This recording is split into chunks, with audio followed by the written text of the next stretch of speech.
ನಾವೇನ್ ಮಾತಾಡ್ತೀವಿ ಅನ್ನೋದರ ಅರಿವು ನಮ್ಗಿರ್ಬೇಕು. ಅದರಲ್ಲೂ ಜನಪ್ರತಿನಿಧಿಗಳಾದವರು ನಾಲ್ಗೆ ಮೇಲೆ ಹಿಡಿತ ಇಟ್ಕೊಂಡಿರ್ಬೇಕು.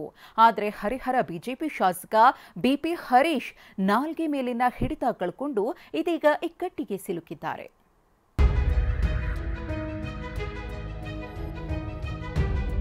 ಶಾಮನೂರು ಮಂತಂದವರು ಒಂದೊಂದು ಗಂಟೆ ಗೇಟಲ್ಲಿ ನಿಂತ್ಕೊಂಡು ಕಾದು ಅವ್ರು ಬಂದಿದ್ದನ್ನು ಸೇಮ್ ಅವ್ರ ಮನೆ ಪಾಮರಿನ ನಾಯಿ ಥರ ವರ್ತನೆ ಮಾಡ್ತಾರೆ.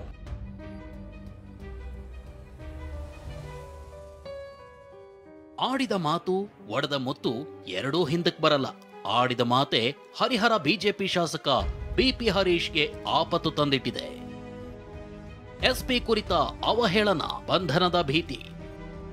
ತಲೆಮರೆಸಿಕೊಂಡ ಬಿಜೆಪಿ ಶಾಸಕ ಬಿಪಿ ಹರೀಶ್. ದಾವಣಗೆರೆ ಅಧಿಕಾರಿಗಳು ಶಾಮನೂರ್ ಕುಟುಂಬಕ್ಕೆ ನಿಷ್ಠರಾಗಿರಲು ಪ್ರಯತ್ನಿಸ್ತಾರೆ. ಎಸ್ಪಿ ಉಮಾ ಪ್ರಶಾಂತ್ ಪೊಮೋರಿಯನ್ನ ಈ ರೀತಿ ಮಾಡ್ತಾರೆ ಅಂತ ನಾಲಿಗೆ ಹರಿಬಿಟ್ಟಿದ್ರು ಇದೇ ಬಿಜೆಪಿ ಶಾಸಕ ಹರೀಶ್. ಇದರಿಂದ ಕೆರಳಿರೋ ಜಿಲ್ಲಾ ಪೊಲೀಸ್ ವರಿಷ್ಠೆ ಶಾಸಕರ ವಿರುದ್ಧ ಕೆಟಿಜೆ ನಗರ ಠಾಣೆಯಲ್ಲಿ ಎಫ್ಐಆರ್ ದಾಖಲಿಸಿದ್ರು.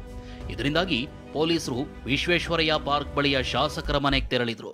ಆದರೆ ಶಾಸಕರು ಮನೆಯಲ್ಲಿರಲಿಲ್ಲ. ಪೊಲೀಸರ ವಿಚಾರಣೆಗೂ ಹಾಜರಾಗಿಲ್ಲ. ಕೇಸ್ ಬಗ್ಗೆ ಈಗಾಗಲೇ ನಿಮಗೆ ಮಾಹಿತಿಯನ್ನು ಕೊಟ್ಟಿದ್ದೇವೆ. ನನಗೆ ಏನು ಅವರು ಮಾತಾಡಿದ್ರು ಅದ್ರ ಬಗ್ಗೆ ನಾನು ಕೆಟಿಜೆ ಪೊಲೀಸ್ ಠಾಣೆಯಲ್ಲಿ ಪ್ರಕರಣವನ್ನು ದಾಖಲು ಮಾಡಿದ್ದೇವೆ.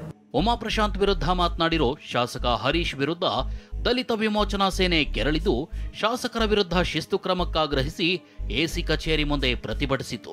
ಹರೀಶ್ರನ್ನ ಬಂಧಿಸುವಂತೆ ಪ್ರತಿಭಟನಾಕಾರರು ಆಗ್ರಹಿಸಿದ್ರು.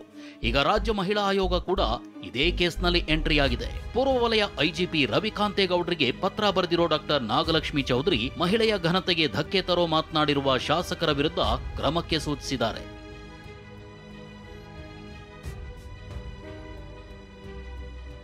ಅದೇನೇ ಇರಲಿ, ಬಿಪಿ ಹರೀಶ್ ವಿರುದ್ಧದ ಪ್ರಕರಣವನ್ನ ಪೊಲೀಸ್ ಇಲಾಖೆ ಗಂಭೀರವಾಗಿ ತೆಗೆದುಕೊಂಡಿದೆ. ಹರೀಶ್ ಹೇಳಿಕೆ ನೀಡುವಾಗ ಪ್ರೆಸ್ ಕ್ಲಬ್ನಲ್ಲಿದ್ದ ಪತ್ರಕರ್ತರ ಮಾಹಿತಿಯನ್ನು ಕಲೆ ಹಾಕಿದೆ. ಇದೀಗ ಬಂಧನ ಭೀತಿಯಿಂದಾಗಿ ಹರೀಶ್ ಗಾಯಬಾಗಿದ್ದಾರೆ. ಬಸವರಾಜ್ ದೊಡ್ಡಮನಿ, ಟಿವಿ9 ದಾವಣಗೆರೆ.